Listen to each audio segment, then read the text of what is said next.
Welcome to Candid Conversations with Candidates, brought to you by Crowing Power in partnership with Lakes Media Collaborative and the Brainerd Lakes Chamber. I'm Lisa Paxton, and it's my pleasure to welcome Dave Pritschet. Dave is a candidate for Brainerd City Council, Ward 1. Welcome, Dave.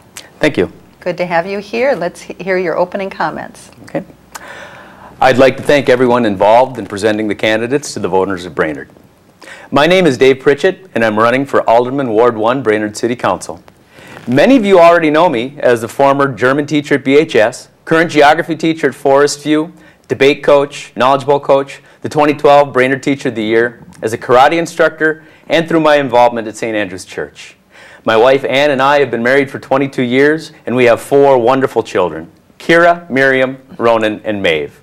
I enjoy hunting and fishing, brewing beer, and spending time with my family. The decision to run for any office should not be taken lightly. I decided to run because I believe Brainerd needs people on the council who can make fair, reasonable decisions without the contentiousness and delays that have been plaguing the city council. Brainerd is at a crossroads. We need people in the council who are not content to chip away at what we have already accomplished. We need people with a vision to build a better Brainerd. We can be good stewards of our tax dollars and make sure that we invest that money where it will do the most good. Together, we can increase communications with other area governments and organizations to pool resources and increase their purchasing power and efficiency.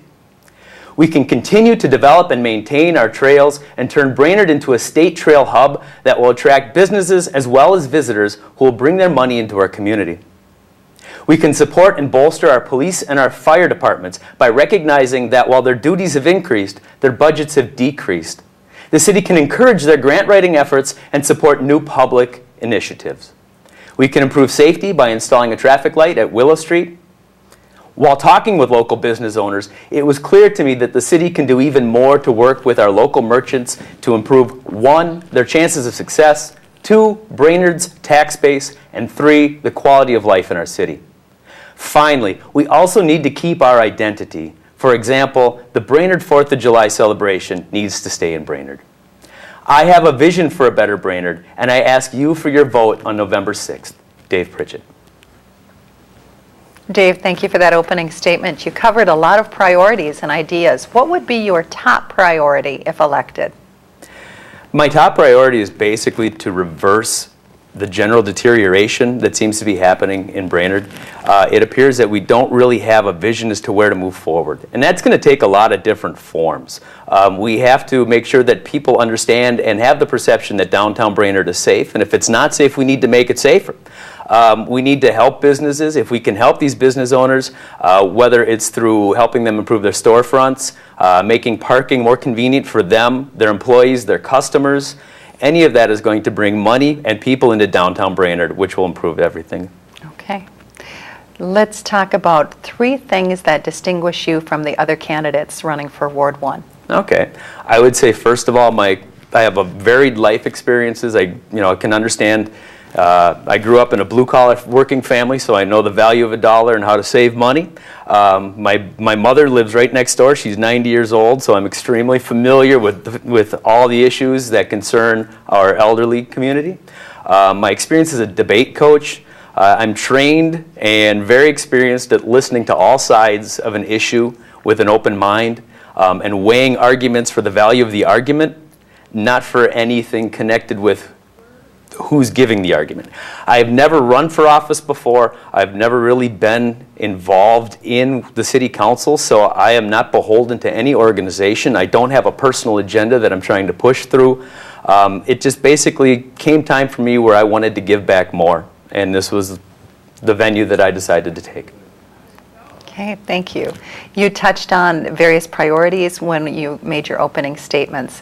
Let's talk about budget priorities. What are your budget priorities and how would you pay for them?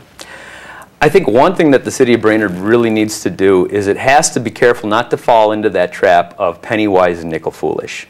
Sometimes you have to spend money to make money. You have to make improvements on the city in order to get a larger tax base and not to lose. So I think one thing the city has to do is, and it's done some of this already, but look at grants, matching funds, that sort of stuff. In talking with a lot of the local merchants, some of them had the impression that the city council wasn't the friendliest ear that they could turn to, and I think that needs to be changed. I mean, even recognizing new businesses and established businesses makes a feeling of community.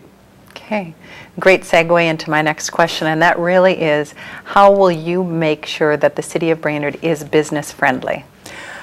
You know, I've talked about quite a bit of that already. You know, when you talk to business owners and they don't feel that they're welcome necessarily in the business, there's not much keeping them here. And so you have to be able to work with business owners and give them the perception that even if they might not agree with the decision that you make, that they're being heard. A lot of the business owners came to me and said, I don't live in Brainerd. And I said, you know, you don't have a vote, but you should have a voice. Because as a business owner in Brainerd, or even as an employee in Brainerd, you have an effect on what happens in the community. And the community is bigger than just Brainerd. What happens in Brainerd also affects Baxter, Nisswa, and vice versa. So, you know, we need to look at the parking. I mean, there's a lot of complaints about the 2-hour parking. Can that be changed? We need to maintain the improvements that we have made with the parking, but we need to reopen the discussion of possibly having a parking ramp, putting businesses in that ramp. Some of the inspections on buildings that are under code. If you have a building next to your business and there's problems, structural problems, it affects your business because one, people see that, and two, some of these buildings are actually attached to each other. So if you're not keeping up your building, if your roof leaks and I've got a store connected to your building, that's going to damage my business. Okay. You touched on different communities. Let's talk about community partners. Do you have some community partners that you'd like to work with if elected? Well, you know, I look at, I think Habitat for Humanity would be a really good one to work with. Bladek has done some wonderful things in the community. You know, like the Habitat and some other of these organizations, you can bring them in. There are certain buildings in Brainerd that are unsafe and need to be declared unsafe and need to be gotten rid of. There are others that can be refurbished. So that's where Habitat for Humanity would come in. Bladek, if you look at some of the businesses, you know, you look at the Brainerd Industrial Park that's shovel ready. I mean, they played a large role in that. So it'd be organizations like that. Okay, great. Well, that concludes our formal questions. I'd like to give you an opportunity to share anything we didn't touch on that you want to be sure the voters are aware of as you run for election. You know, basically my idea is we need to have a vision for Brainerd, a 2-year plan, a 5-year plan, where we're going to be. This is America. If you're not moving forward, you're falling behind. We can't be satisfied with just watching everything that we worked for slowly be chipped away at.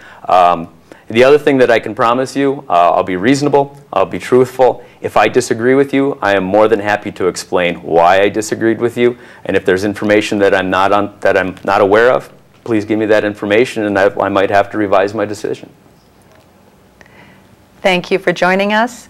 You've been watching Candid Conversations with Candidates. Visit us online at votebrainerdlakes.com, and remember, vote November 6th.